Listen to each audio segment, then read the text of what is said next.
Hello and welcome to episode 2 of Night City Wire. This is the show from us at CD Projekt Red, where we talk about all things Cyberpunk 2077. In today's episode, we're going to be deep diving into life paths and showing you a brand new gameplay video, as well as having a chat to Philip from our Quest team.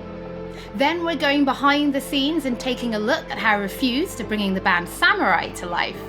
And then we're showing you another new gameplay video and having a chat to Pavel, our senior gameplay designer, about just some of the tools of destruction that will be at your disposal in Night City. So let's get started. Street Kid, Nomad, or Corpo? Which will you pick first? Philip, it is so good to see you again. It's actually been a while since I've had a chance to interview you about Cyberpunk. So I think for today, we'll start with a question that everybody wants to know. How does the path you pick affect your time in Night City? It actually affects your time quite a lot throughout the whole game, but let's start at the beginning, because basically our game has 3 different starts depending on your life path. As an example, if you choose the Street Kid life path, you have lived most of your time in Night City. You know the streets, you know the gangs, you know the slang, you kind of know what's going on in the, let's say, lower life aspects of the city, which can of course give you lots of good opportunities also later on in the game. But if you start as a nomad, you actually used to be part of a nomad clan and a nomad family, because nomads that roam the deserts around Night City, that we call the Badlands, actually value their family above anything. But for one reason or another, you actually left that family behind. And now the beginning of the game for you will actually be how to get into Night City and how to make a new life there. Then you can also choose to actually be a corpo and choose the corporate life path. And that basically means that you're not at home in the streets of Night City or in the deserts of the Badlands, but actually inside a boardroom, because you rose the corporate ladder of the Arasaka Corporation, which basically gives you the ability to sometimes, read between the lines, read people when they're trying to do business, which of course can give you many nice opportunities later on. So this isn't just about the start of the game. Can you maybe help people understand how this translates into the gameplay? Yeah, so the thing is, we make Cyberpunk a real RPG, and part of that is that you can play your character from the start to the end. And of course, we have these life paths affecting the beginning of the game, but we wanted to make it so you have your life path opportunities throughout the whole game until the game is over.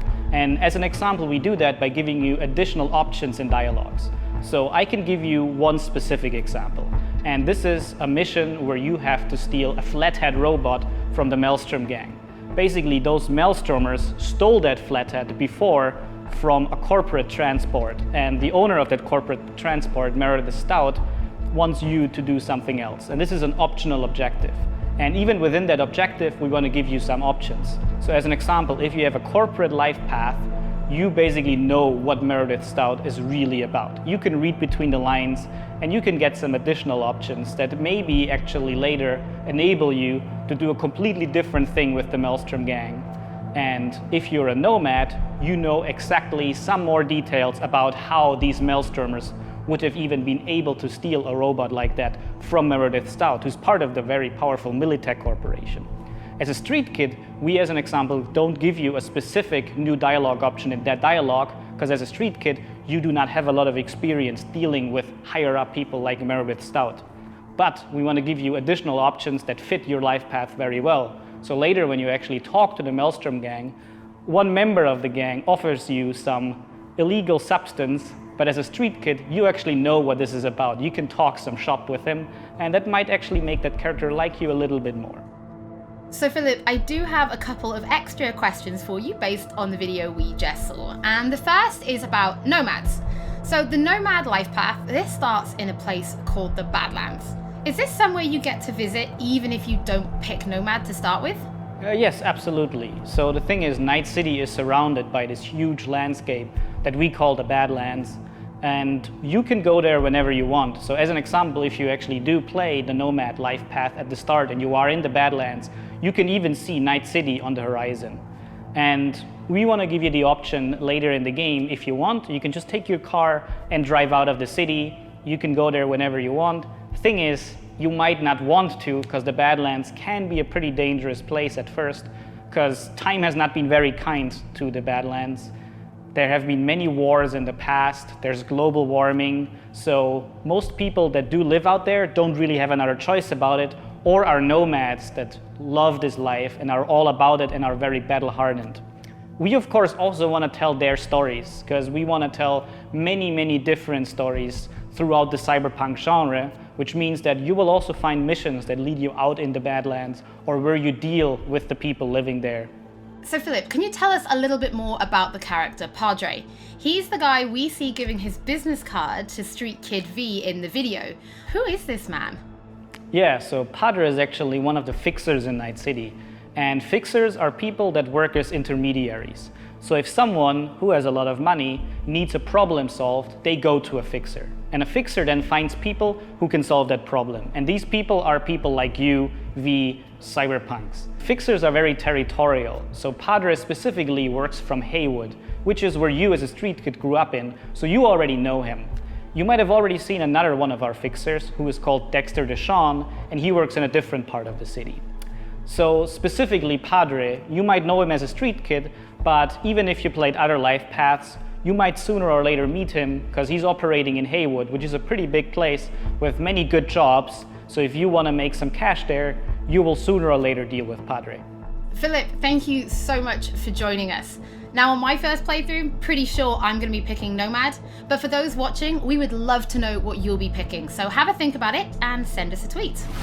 Don't forget that later in this episode, we're going to be showing you another new gameplay video and having a chat to Pavel, our senior gameplay designer, about just some of the tools of destruction that will be at your disposal in Night City. But before that, let's talk about music, because music plays a huge part in bringing Night City to life. Now in future episodes, we're going to talk about things like radio stations and even the original score. But today, we're going to take a look behind the scenes at how refused to bringing Johnny Silverhand's band, Samurai, to life. I wouldn't write these lyrics for myself.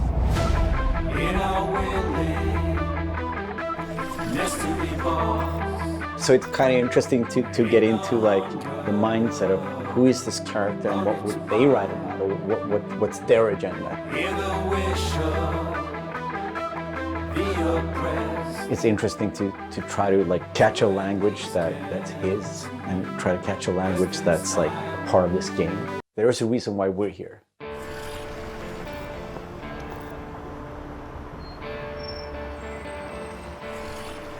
It was Piotr maybe who was a fan of the band. He knew Refused and he knew my voice and he said, oh, that's a perfect voice for Johnny.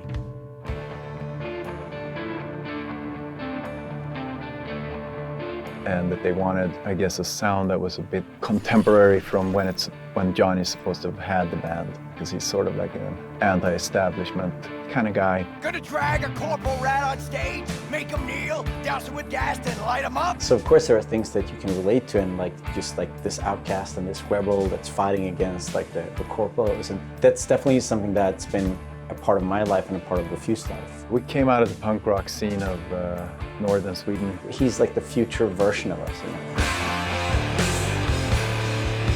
So I think it makes sense. I think it totally makes sense for us to be here making these songs about him or for him, you know? So it's pretty cool.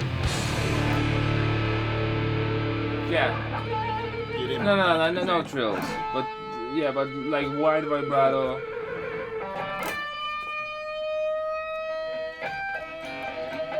And then, I mean, just sort of build, Yeah. slowly build sort of intensity. We don't have a different mode than just going all in. So we really worked on these songs, trying to make them as good as possible. But then they're not actually our songs. It's interesting as a musician to play another musician, because that's essentially what we're doing. I mean, we're not here as Refused, we're here as Samurai. And I'm here with Johnny Silverhand, you know? So it's like the voice we're representing here is someone else. We'll never fade away! It's been a mind fuck.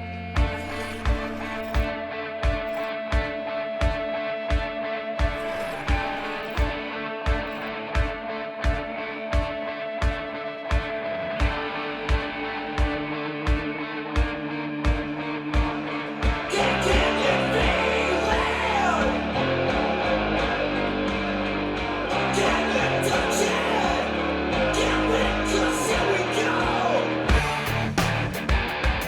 mean, the shouting in itself is just like second nature to me because I've been doing this for a very long time. But then when someone comes in and says, I'm happy with everything except for Azza Lim. Again, it's Azza. Azza. Okay. the shouting's great, but think of that accent or think of that like enunciation. It's a bit weird because it's a very different way of singing when you're screaming like that, and it's hard to sort of Swallowing some syllables there. adjust your accent. Oh yeah, just try it again. So it's been a bit kind of frustrating. It wasn't horrible, but it wasn't great. But I mean, I get it. I mean, we have to maintain the illusion that this character that's a character of the game also is me, like when I'm singing it. So it makes sense. But yeah, it's a bit different to have someone telling you exactly how to enunciate things, because I'm not used to. Usually people just like give me a thumbs up, and then like you think of things like the rhythm, and you think about the pitch, and you think about all these things. But then someone comes in and like, that word sounded weird. I'm like, what? No, that's how I sing. But so it's been a very a bit painful at times, but it's all right. It's a very interesting thing to be part of. As a person that's not a gamer, I don't think I fully understand the impact that this might have. If people like these songs and if people are excited, then that's going to be great. I mean, we are spending a lot of times trying to get this right, trying to get it to sound like, like Samurai would sound, So it's quite interesting. It's a very different way of making music, actually. You can already find 3 Samurai tracks available on streaming services: Chippin' In, Never Fade Away, and The Ballad of Buck Ravers. But we're excited to announce a 4th new song called A Like Supreme, which is coming to streaming services today. That means you can check it out once the show is over. Don't forget that if you're tuning in late, or if you just want to watch anything again, we will be uploading everything to our channel soon. Next up, Pavel and I are going to introduce you to some creative ways that you can solve problems in Night City. Pavel, thank you so much for joining me. Now, there was an awful lot in that video, right? Because it's more than just guns. Absolutely. We have melee weapons, we have ranged weapons, we have cyberware, we have offensive cyberware, defensive cyberware, armor. We could talk for hours and hours about this stuff. I think just for today's episode, we should keep it simple and let's just talk about guns. Can you tell us the different types of guns that will be in the game? So we have 3 distinct types of guns in our game. We have power weapons, we have tech weapons, and we have smart weapons. Now, power weapons are the most similar to contemporary weapons. One thing they can do, which normal weapons cannot, is ricochet bullets off of surfaces. So you can hit somebody hiding behind cover or hiding behind a wall. Now, tech weapons, on the other hand, use electromagnetic power to propel a fully metal projectile to extreme velocities. What that allows them to do is to punch through cover or punch through walls to hit somebody who's not even aware that you're there. Smart weapons use guided missile technology to actually track targets in real time. So you can hit somebody who's dodging, running away from you, or you can hit somebody who's hiding behind cover. So Pavel, Cyberpunk doesn't just contain FPS elements, right? It's also a fully fledged RPG. So can you tell us how you guys approached introducing those RPG elements into gunplay? So I can tell you one thing, Holly, it wasn't easy to merge those 2 elements together. Now, we've spent a considerable amount of time merging the RPG and FPP side of our game. What the player will experience is that V changes from a small-time mercenary to a legend in the world of Night City. V becomes more and more proficient in using weapons as the game progresses. So they will see that reload times become shorter, the accuracy of your weapons grows, you will have faster aiming time, you will move faster with your weapons. Everything becomes more in your control, and that gives you more opportunities to defeat the biggest encounters that we've designed for you. So I have prepared a few extra questions for you, Pavel, if you're feeling up to it. Of course. Okay, well the first is going to be, how do you find more weapons in Night City? Like, where will players be looking for them? So I expect the players to look everywhere for new and exciting weapons. You can, of course, buy weapons at vendor shops, and they will house an entire catalog of weaponry that you can get. However, the best weapons that you can find will be taken from enemies or loot caches that we have everywhere in Night City. The weapons rarities range from common through uncommon up to rare and then legendary. And as they go in rarity, they actually climb in power. However, legendary weapons are very specific in such a way that they possess unique abilities that you will find on no other weapons in the game. The players will actually need to make some tough choices to find some legendary weapons, because maybe they need to choose whether to kill a person who holds the legendary weapons that they want, or to spare them because they like them as a character. So next question, let's talk about weapon modifications. What mods can people give to their weapons in Night City? So we have two types of modifications in the game. One of them would be modifications that we call attachments. So these would be scopes and silencers, and you can see them actually being attached to your weapon as you're playing the game. They give you statistics advantage, and they give you more opportunities in gameplay. The other part of mods would be software mods. Now these are basically small chips that you install in your weapon, and they actually change the statistics of the gun. They can give you damage, they can give you accuracy, or they can give you more fire rate. Some of those mods actually change the gunplay on a more fundamental level, so they can give you non-lethal rounds, biochemical rounds, to tear through that armor even faster.